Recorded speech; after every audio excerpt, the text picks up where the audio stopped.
वन्देऽहं श्रीगुरु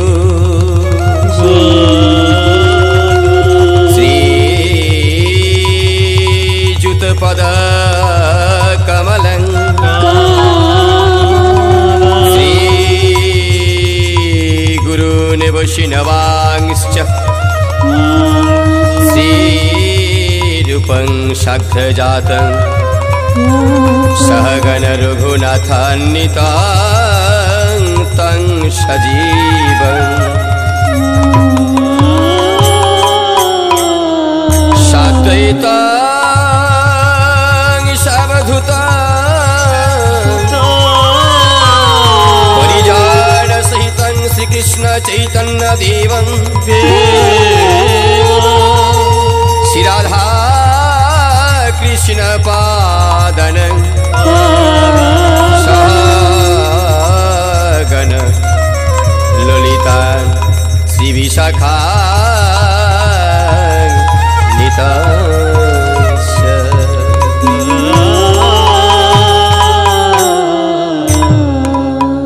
श्री राधावर कुंज बिहारी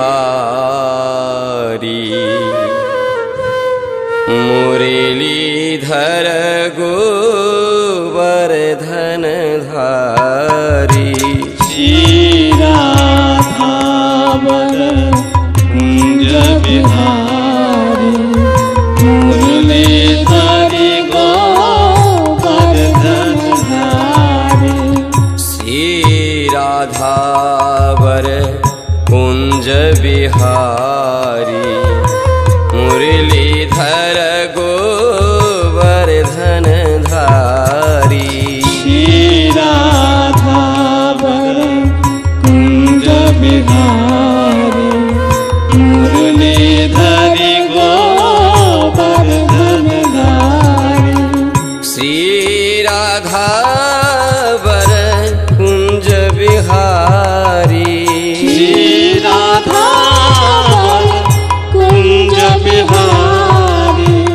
मुरलीधर गोवर्धन धारी श्री राधावर कुंज बिहारी मुरलीधर गोवर्धन धारी श्री राधावर कुंज बिहारी मुरलीधर गोवर्धन धारी श्री राधावर कुंज बिहारी मुरलीधर गोवर्धन धारी श्री राधावर कुंज बिहारी मुरलीधर गोवर्धन धारी श्री राधावर कुंज बिहारी मुरलीधर गोवर्धन धारी श्री राधावर कुंज बिहारी मुरलीधर गोवर्धन धारी श्री राधावर कुंज बिहारी मुरलीधर गोवर्धन धारी श्री राधावर कुंज बिहारी मुरलीधर गोवर्धन धारी श्री राधावर कुंज बिहारी मुरलीधर गोवर्धन धारी श्री राधावर कुंज बिहारी मुरलीधर गोवर्धन धारी श्री राधावर कुंज बिहारी मुरलीधर गोवर्धन धारी श्री राधावर कुंज बिहारी मुरलीधर गोवर्धन धारी श्री राधावर कुंज बिहारी मुरलीधर गोवर्धन धारी। বাংলার মহাকবি কাশিরাম দাস বিরচিত মহাভারতের শান্তি পর্ব থেকে নেওয়া এক মহান ভক্তের কথা শুনেছি নাকি? প্রতিমা দেখলে ঈশ্বরকে মনে পড়ে, আর ভক্তের কথা শুনলে হৃদয়ে ভক্তি জাগে। যদি সেই ভক্তের কীর্তন পরিবেশন করে আপনাদের মতো ভক্তের মণিকোঠায় একটু আনন্দ দিতে পারি, তবেই আমি হব ধন্য। তাই হে ভক্ত সমাজ, আধ্যাত্মিক, আদিভৌতিক এবং আধি দৈবী, এই ত্রিতাপ জ্বালা থেকে শান্তি পেতে আমার সঙ্গে সকলেই মিলে বলুন একবার, প্রেমানন্দে নিতাই গৌর হরি হরি বল।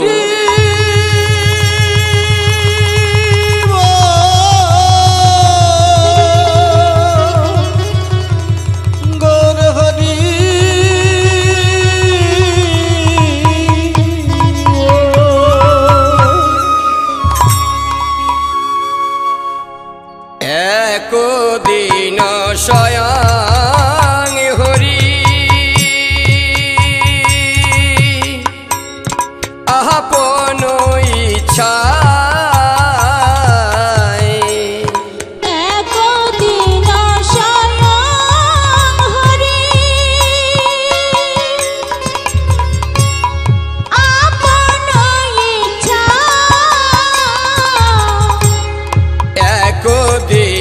স্বয়ং হরি আপন ইচ্ছা একদিন স্বয়ং হরি আপন ইচ্ছা বৃন্দাবনে উপনীত ভক্ত পরীক্ষা আমার বৃন্দাবনে উপনীত ভক্ত পরীক্ষা বৃন্দাবনে উপনীত ভক্ত পরীক্ষা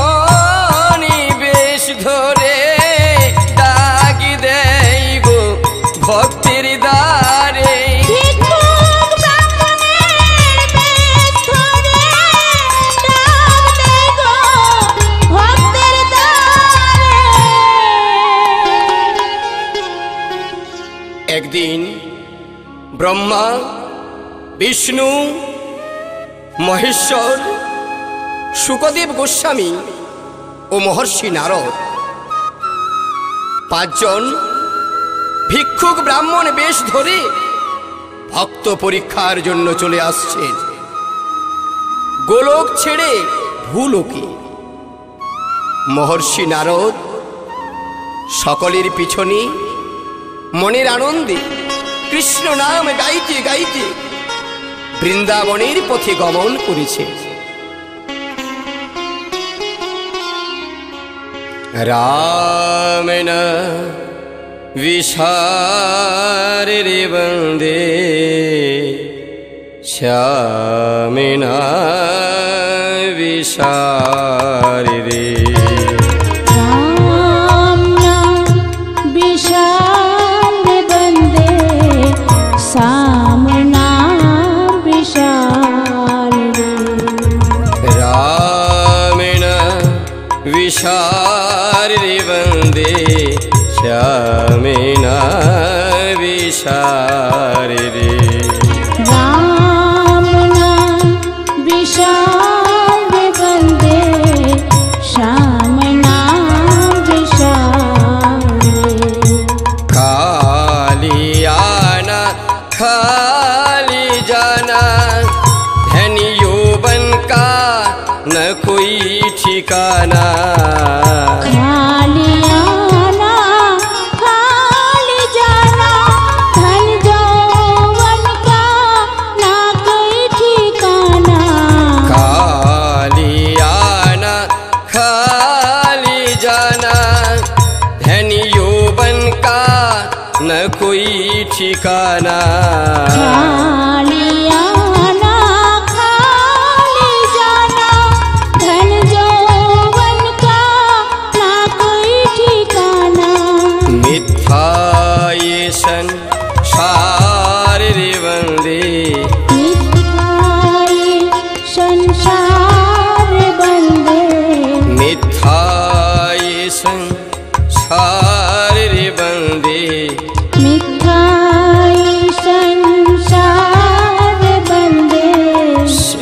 श्याम ना विसार रे राम नाम विशाल बंदे श्याम नाम विशाल राम ना विसार बंदे श्याम ना विसार रे राम नाम विशाल बंदे श्याम नाम विशाल राम ना विसार रे बंदे श्याम ना विसार रे राम नाम विशाल बंदे श्याम नाम विशाल। এইভাবে কৃষ্ণ নাম গাইতে গাইতে পথমাঝে যেতে যেতে মনে পড়ে গেল যেখানে থাকতেন একজন রাজা, শিব ভক্ত, শিবের উপাসক, প্রতিদিন ভোলানাথের পুজো করে। হঠাৎ করে নারায়ণ বলে উঠলেন, ভোলানাথ চলো না, চলো না ভোলানাথ, প্রথমে তোমার ওই ভক্তির কাছে একবার যাই, সেখানে একটু জলগ্রহণ করে আবার বেরিয়ে যাব। 5 জন ব্রাহ্মণ বেশি দেবতা উপনীত হলেন রাজ দরবারে, উচ্চস্বরে ডাকছেন, রাজা গো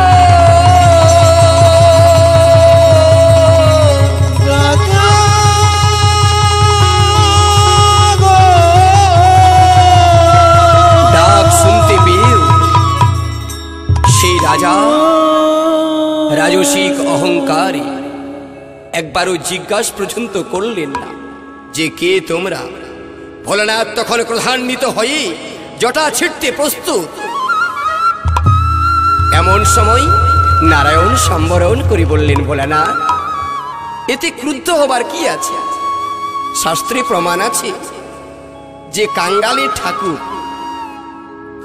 তা এ তো কাঙ্গাল নয়, এ তো রাজা।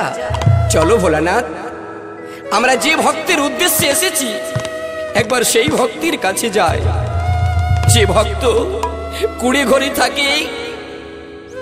শান্তপন মুনি ও তার পুত্র ভিক্ষান্নে জীবিকা নির্বাহ করে, কৃষ্ণ সেবায় দুজনেই লিপ্ত থাকে। কোনোদিন অন্ন জোটে, আবার কোনোদিন নাও জোটে।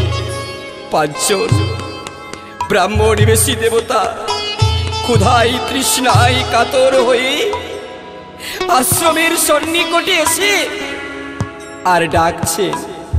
কি বলে ডাকছে?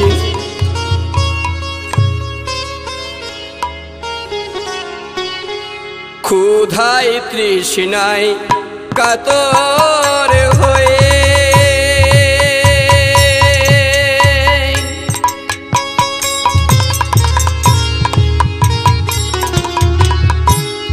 ডাকে বিপ্র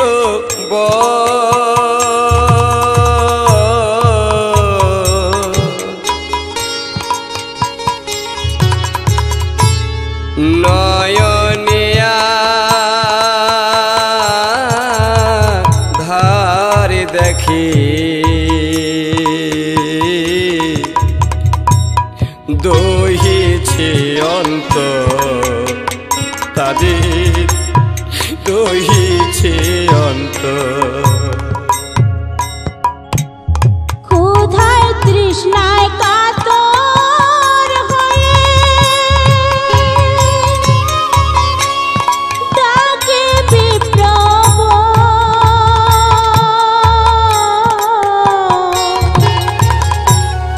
নয়নে ধার দেখে দহিছে অন্তর আমার, দহিছে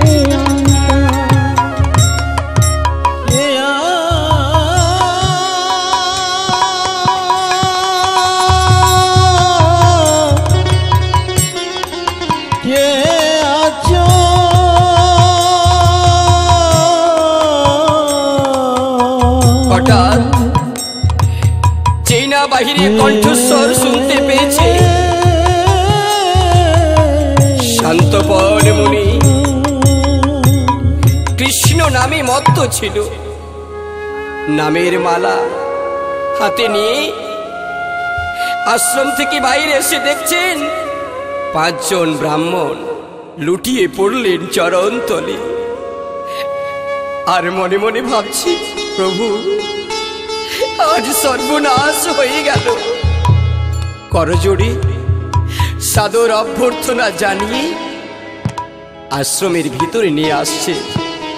বলে উঠলেন, আসুন ব্রাহ্মণ দেবতা, শুনেছি শাস্ত্রে প্রমাণ আছে যে ব্রাহ্মণে আর গোবিন্দে কোনো ভেদ নাই। যেজন ব্রাহ্মণে পূজে সেজন গোবিন্দকে পায়। তাছাড়া ঈশ্বরের আরেক নাম অতিথি। ব্রাহ্মণ বলে উঠলেন, মুনিবর আমরা অনেক দূর থেকে আসছি, খুবই ক্ষুধার্ত। আজ আমরা আপনার আশ্রমে কিছু সেবা করব। শান্ত মুনি সুবাসিত জলে পাদ প্রক্ষালন করলেন। মুনি মনে মনে ভাবছে, সূর্যাস্ত হয়ে আসছে, ছেলেটি এখনো ভিক্ষা থেকে ফিরে এলো না, কি করি?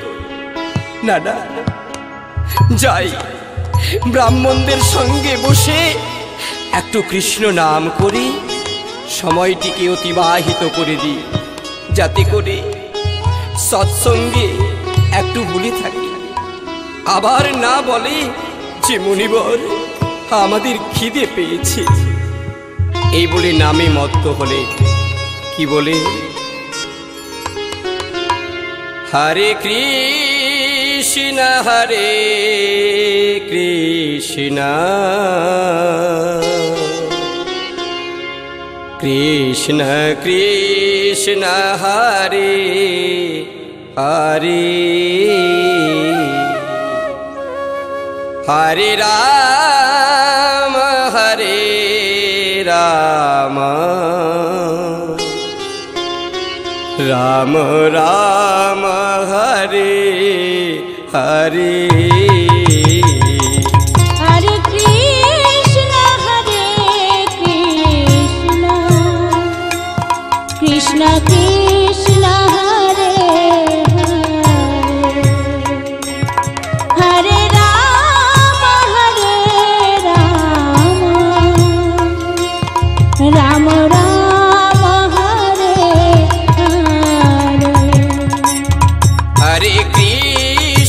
हरे कृष्ण कृष्ण कृष्ण हरे हरे हरे राम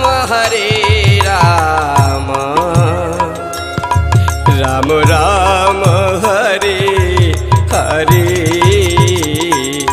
हरे कृष्ण कृष्ण कृष्ण हरे हरे हरे राम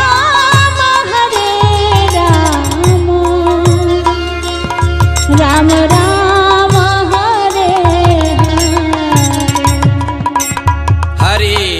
हरे। हरे कृष्ण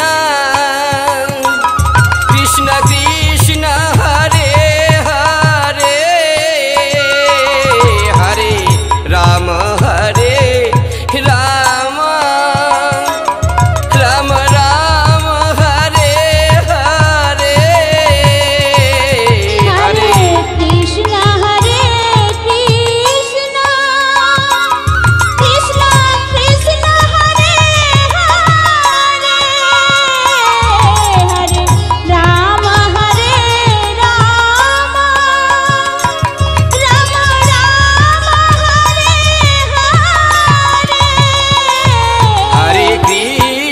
हरे कृष्ण कृष्ण कृष्ण हरे हरे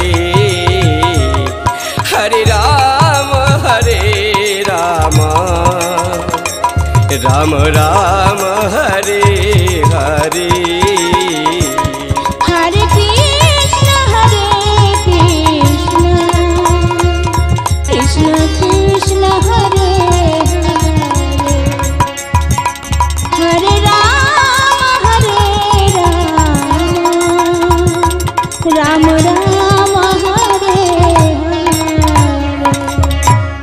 এইভাবে নাম চলতে চলতে হঠাৎ পুত্র ভিক্ষা করে উপস্থিত মুনিবর দেখে আনন্দিত হয়ে জিজ্ঞাসা করছে, বাবা দাও দাও, কি এনেছো? চালগুলো দাও। বাবা আজকে কাঁচা তরকারি কিছু পেয়েছো? বাবা কাঁদতে কাঁদতে পুত্র বলে উঠছে, বাবা চাল তরকারি তো দূরের কথা, জলতৃষ্ণায় আজ জীবন বেরিয়ে যাচ্ছে, কিন্তু কেউ একটু জল পর্যন্ত আজ দেয়। এই তারা পিতা পুত্রে যুক্তি করছে।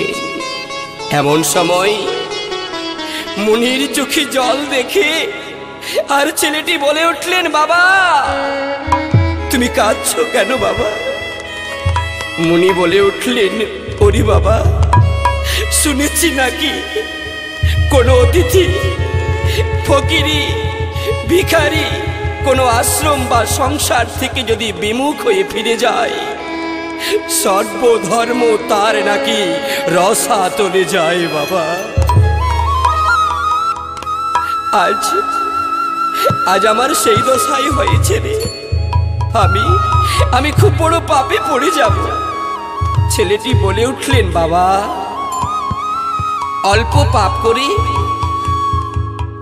বড় পুণ্য করা যায়। এই বেশি পাপ থেকে মুক্তি পেতে হলে অল্প পাপ করতে হবে। চলো না বাবা, কারো বাড়িতে চুরি করব আর অতিথিদের সেবা দেব। চমকে উঠলেন মুনিবর। যেই না বলেছে চুরি করব, শান্ত মনি বলে উঠল, বাবা চুরি না হয় করব, কিন্তু বাবা আমি যে সাধু, চুরি করে যে ধন এনে অতিথিদের সেবা দেব, এতে ধন যার ধর্ম তার হবে, আমাদের কি ফল হবে বলো? মুনিপুত্র বলে উঠল, বাবা যে ধন চুরি করে আনবো এ তো আমরা নিজে ভক্ষণ করব না, এতে অতিথিদের আমরা সেবা দেব, এতে কিছু মনে করবেন না। তাছাড়া পুত্র বেঁচে থাকতে পিতামাতার ধর্ম রক্ষা করা পুত্রের কর্তব্য। পুত্রের কথায় পিতা শান্তমুনি প্রস্তুত হয়ে যেই না আশ্রম থেকে বেরিয়ে যাবে, অমনি আবার ভয়ে ভীত হয়ে পুত্রকে ডেকে বলে, বাবা আমি আর যাব না,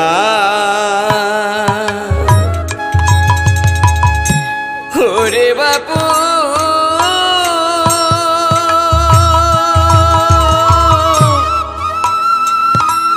আমি আর যাব না রে।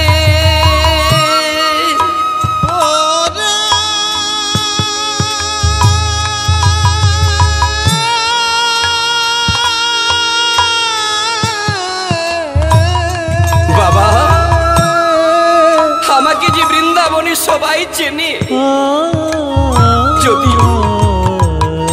যদি চুরি করতে গিয়ে ধরা পড়ে যায়, তাহলে সারাটি বৃন্দাবনে আমার অপযশ ঘটে যাবে, আর আমি বৃন্দাবনে কাউকে মুখ দেখাতে পারবো না। বাবা আমার মৃত্যু ছাড়া আর কোনো পথ থাকবে না রে। তার আরেকটা প্রমাণ বাছা, যারা কোনোদিন চুরি করে না তারা চুরি করতে গেলেই ধরা পড়ে যায়। পুত্র বলে উঠলেন, বাবা তার বুদ্ধি আমার কাছে আছে। এই দেখো বাবা, আমার হাতে থাকবে একটা সিধ খাড়ি, আর তোমার হাতে থাকবে একটা ধারালো খড়গ। আমি সিধ কেটে চুরি করতে ঢুকবো, আর তুমি সিধের দ্বারে বাইরে খড়গ নিয়ে দাঁড়িয়ে থাকবে। যদি কোনো রকমে ধরা পড়ে যায়, আমি যে কোনো প্রকারে সিধের দ্বার পর্যন্ত আসার চেষ্টা করব, তখন তুমি আমার মুন্ডটি বাহির থেকে ধরবে আর মুন্ডটি কেটে পালিয়ে যাবে। দেখবে বাবা, ওই মুন্ডহীন দেহ দেখে কেউ চিনতে পারবে না। পুত্র হাতে শিরখাড়ি, পিতার হাতে খড়গ, পুত্র হাতে শিরখাড়ি, পিতার হাতে খড়গ, পুত্র হাতে শিরখাড়ি, পিতার হাতে খড়গ, পুত্র হাতে শিরখাড়ি, পিতার হাতে খড়গ, অন্তর্যামী মনে ভাবে কাহারে কি বলবো, আমার অন্তর্যামী মনে ভাবে কাহারে কি বলবো। জীবন যৌবন প্রভুর পদে সমর্পণ করে, জীবন যৌবন প্রভুর পদে সমর্পণ করে, বলে প্রভু তুমি যা করো হে ঘোর সমরে, প্রভু তুমি যা করো এ ঘোর সমরে, একবার তুমি দেখো হরি, একবার তুমি দেখো হরি, একবার তুমি দেখো হরি, একবার তুমি দেখো হরি, কার্য সফল করতে পারি, একবার তুমি দেখো হরি, কার্য সফল করতে পারি, একবার তুমি দেখো হরি। পিতা মনে মনে ভাবে আজ পুত্র নষ্ট হবে অতিথি সেবায়, কোনো উপায় নেই বৈষ্ণব অপরাধ থেকে বাঁচবার জন্য। পিতা পুত্র গভীর রাত্রি বৃন্দাবনের এক ধনবানের বাড়িতে গিয়ে উপস্থিত। ঢুকলেন সিঁধ দিয়ে বাড়ির ভেতরে, ঢুকে দেখছেন একটা বাক্সে কিছু সোনার হার গয়না। মণিপুত্র মনে ভাবছে, না না, আমি তো সোনা চুরি করতে আসিনি, চাল কোথায় আছে? এমন সময় দেখতে পেলেন একটি পাত্রে অনেক চাল। 5 জন বৈষ্ণব সেবার মতো চাল, ডাল, তরকারি, যা সেবার জিনিসপত্র নিয়ে আস্তে আস্তে পালিয়ে গেলেন। এসে গভীর রাত্রি রান্না করে সযত্নে সেবা দিলেন। এরপর হঠাৎ সেবার পর পিতাকে জিজ্ঞাসা করলেন, পিতা পিতা গো, রাত্রি প্রায় শেষের দিকে, সেবার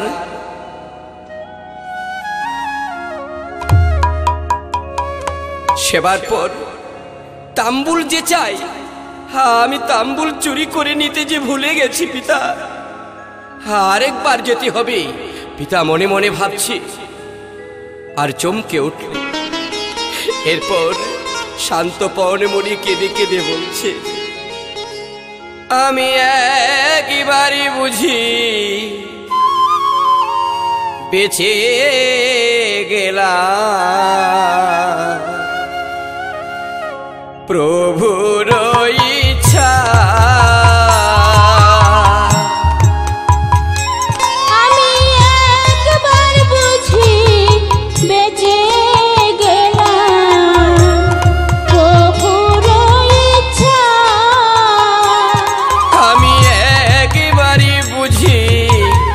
বেঁচে গেলাম প্রভুর ইচ্ছা।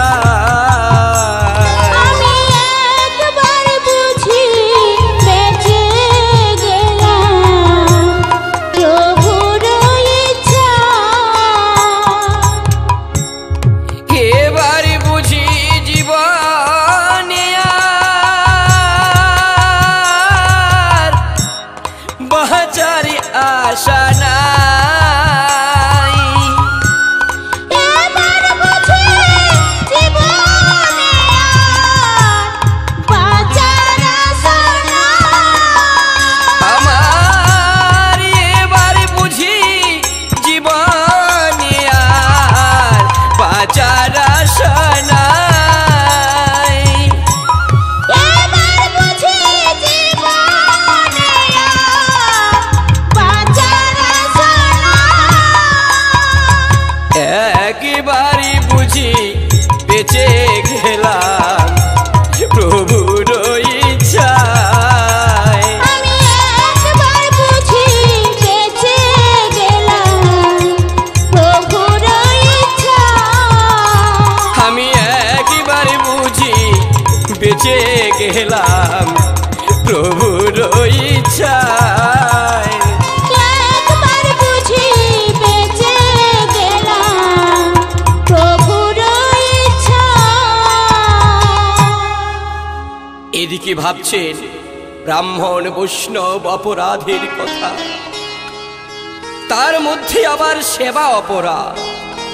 পিতা পুত্র ঘোর নিশীথে আবার উপস্থিত সেই বাড়িতে, যেই না মণিপুত্র ঢুকেছে তাম্বুল নিতে, অমনি হঠাৎ কোনো কারণে পায়ে লেগে পড়ে যায়। আর যেই না শব্দ হয়েছে, অমনি বাড়ির কর্তা চিৎকার করে উঠলেন, কে কে? কোন রকমে যেই না শীতের দ্বারে পালাতে যাই, অমনি এমন সময় বাড়ির কর্তা পাটিতে নাগাল পেয়েছে। নাগাল পেয়ে ধরে নিলেন, মুন্ডটি বাহিরের দিকে একটু বেরিয়েছে। তার বাবা হঠাৎ খড়গ দ্বারা মুন্ডটিকে ছেদন করে নিয়ে পালিয়ে গেলেন। পুত্রের মুন্ডটি বুকের মাঝে জড়িয়ে ধরে চলে আসছে। টপ টপ করে রুধিরের ধারা মাটিতে পড়ছে।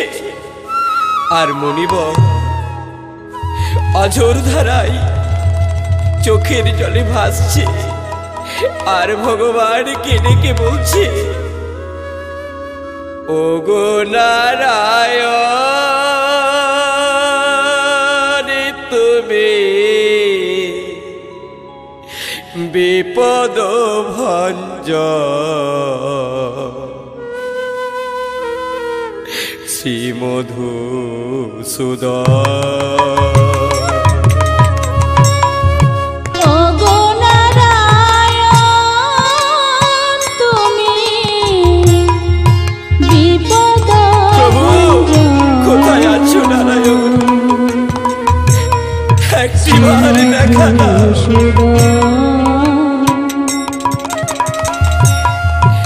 ওগো নারায়ণ, তুমি বিপদ ভঞ্জন শ্রী মধুসূদন। ওগো নারায়ণ, তুমি একটিবার তুমি নিজ বলে দয়া করো, করুণা বলো। কোথায় কোথায় আছো প্রভু? ভক্তের জীবন তুমি,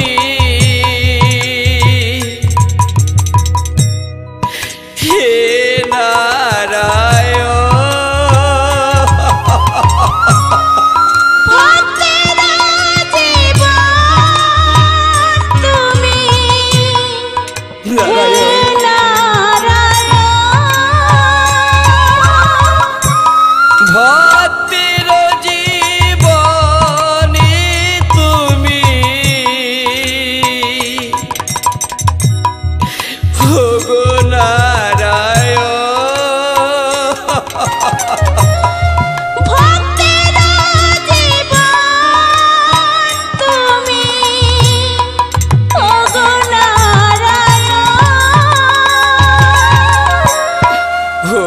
নারায়ণ তুমি বিপদ ভঞ্জন শ্রী মধুসূদন ওগো নারায়ণ তুমি বিপদ দেখা দাও প্রভু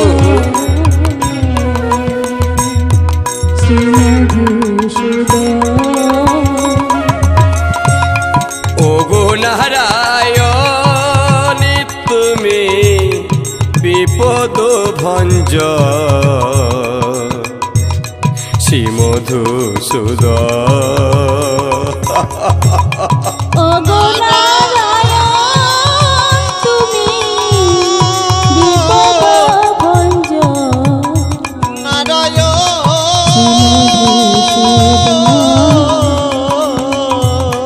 ওগো নারায়ণ তুমি বিপদ ভঞ্জন শ্রী মধুসূদন ওদিকে বাড়ির কর্তা মুন্ডহীন রক্তাক্ত দেহটিকে ভোর হতে না হতেই যমুনার জলে ভাসিয়ে দিলে। এদিকে কাটা মুন্ড পুত্রের এনে কুড়ে ঘরের এক কোণে লুকিয়ে রাখলে। অতিথিগণ বলে উঠলেন, এসো মুনিবর, তোমরা দুজনে সেবা করে নাও। শান্ত মুনি বলে উঠলেন, আমরা পরে সেবা করব। ব্রাহ্মণ এমন সময় ব্রাহ্মণ বেশি নারায়ণ বলে উঠলেন, মুনিবর তোমার পুত্রকে একটু ডেকে দাও না। তোমার পুত্র বিদায় না দিলে আমরা কোথাও যাব না। মুনিবর বলে উঠলেন, পুত্র কোথায় গেছে, তাকে ডাকলে সাড়া পাবে না। তোমরা এসো, আমি নিজে বিদায় দিই। ব্রাহ্মণ বেশি নারায়ণ চতুরের চূড়ামণি ভক্তবাঞ্ছা পূর্ণকারী বলে উঠলে, যেথায় গেছে আসুক, তারপর আমরা যাব। মুনিবর চিন্তা করছি, একই তোমার বিচার বিধি,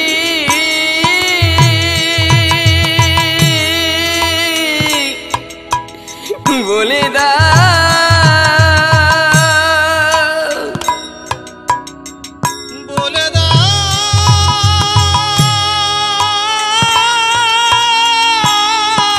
একটিবার বলে দাও, এ বিপদ থেকে আমি কেমন করে উদ্ধার হব নারায়ণ। মুনিবর বলে মুনির চোখে জল দেখে ব্রাহ্মণ বেশি অন্তর্যামী নারায়ণ সব বুঝতে পেরেছে। বলে উঠলেন, আচ্ছা মুনিবর, তোমার ছেলে আসুক, তৎপর্যন্ত চলুন আমরা স্নান করে পুজোটা সেরে নিই। তারপর তোমার ছেলের হাতে আমরা বিদায় নিয়ে চলে যাব।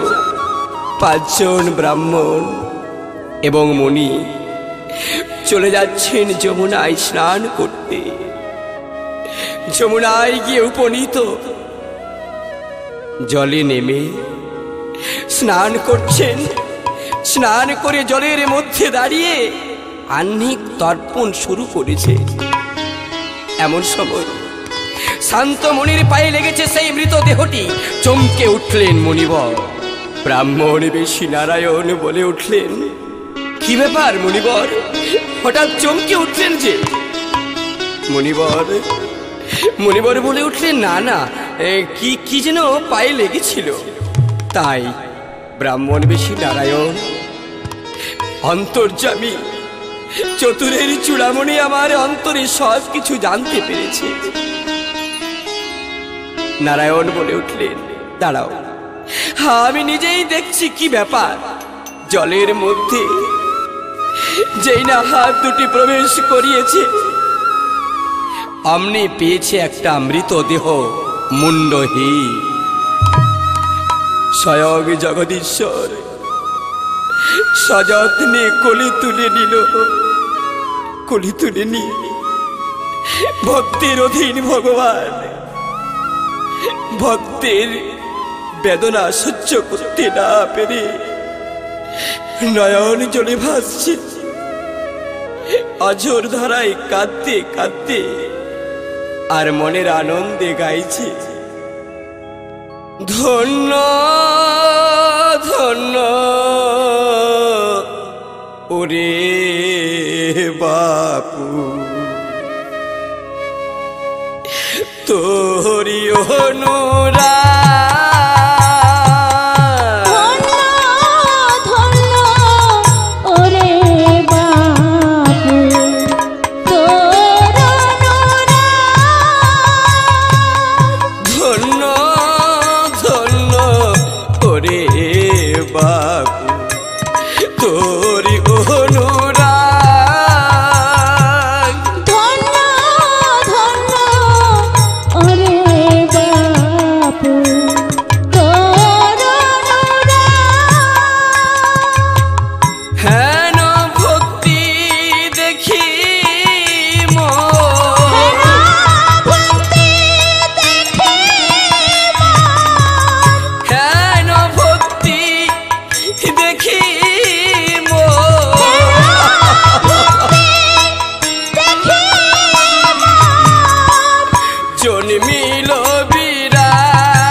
অন্তর্যামী নারায়ণ মনে মনে ভাবছি, আর মনের আনন্দে চোখের জলে ভাসতে ভাসতে বলে উঠল, ওরে বাপু অতিথি সেবার লাগি তজিনি জীবন, হেন ভক্তির আমি নাম দিয়েছি আত্মসমর্পণ।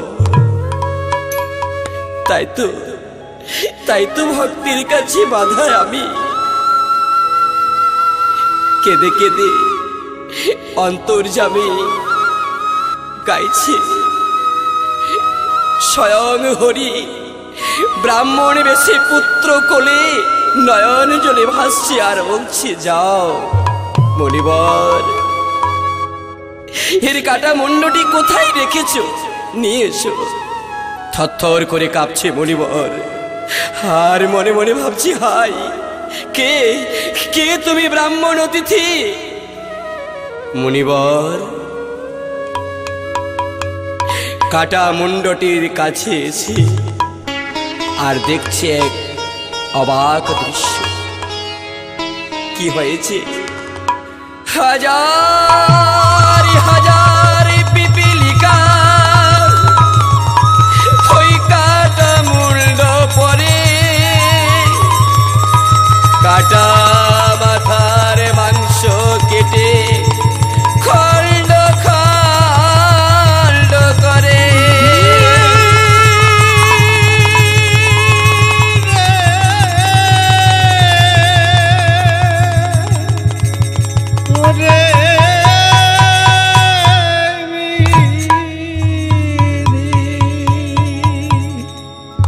শান্তমুনি ওই মুন্ডটিকে সযত্নে নিয়ে আর পুত্র মুন্ডের অবস্থা দেখে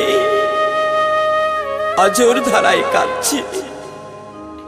এদিকে ব্রাহ্মণ বেশী নারায়ণ যমুনার উপকূলে দাঁড়িয়ে আছে। ব্রাহ্মণ বেশী নারায়ণ দেখলেন সহস্র সহস্র পিপিলিকা দংশনী, মুন্ডটি জীর্ণ জীর্ণ হয়ে গেছে। ভগবান মনে মনে চিন্তা করলেন, আমার নাম বিপদ তারক। মুন্ডটিকে হাতে নিয়ে আর ওই মুন্ডহীন দেহের সঙ্গে এক জায়গায় রেখে আর ভগবান কি করলেন, আমার কাটা মুন্ড মৃত দেহে আজ দিল জড়াইয়া। কাটা মুন্ড মৃত দেহে দিল জড়াইয়া। আজ কাটা মুন্ড মৃত দেহে দিল জড়াইয়া। আজ কাটা মুন্ড মৃত দেহে দিল জড়াইয়া। ভগবানের শ্রীপদ্ম হস্ত দিল বুলাইয়া। ভগবানের শ্রীপদ্ম হস্ত দিল বুলাইয়া। আজ ঈশ্বরেরই করুণাতে জীবন ফিরে পেল। আজ ঈশ্বরেরই করুণাতে জীবন ফিরে পেল। আজ জীবন পেয়ে কর জোরে প্রণাম করিল। জীবন পেয়ে কর জোরে প্রণাম করিল। আমার জীবন পেয়ে কর জোরে প্রণাম করিল। জীবন পেয়ে কর জোরে প্রণাম করিল। আজ প্রণাম করিল রে। প্রণাম করিল রে। আই পিতা পুত্র দুই জনে প্রণাম করিল রে। পিতা পুত্র দুই জনে প্রণাম করিল রে। পিতা পুত্রে দুই জনে প্রণাম করিল রে। পিতা পুত্র দুই জনে প্রণাম করিল রে। যেই না পুত্র জীবন ফিরে পেয়েছে, অমনি শান্তমুনি ও তার পুত্র করজোড়ে প্রার্থনা করে বলে, হে ব্রাহ্মণ দেবতা, কে তোমরা? আমাদের দর্শন দিয়ে ধন্য করো। ভগবান ভক্তের অসীম ভক্তিতে উন্মাদ হয়ে আজ পাঁচজন নিজ নিজ রূপে দাঁড়াইল। দেবতা দর্শনে পিতা পুত্র ধন্য হল। এরপর ভগবান বললেন, যাও ভক্ত, এইভাবে হরিনামে মত্ত থাকো, নিদানকালে বৈকুণ্ঠে স্থান পাবে। ভগবান তাদের পর্ণকুটির অট্টালিকায় পরিবর্তিত করে দিলেন। এরপর শুভাশীর্বাদ করে দুজন যুগলে দাঁড়ালেন। ভক্ত আর ভগবানের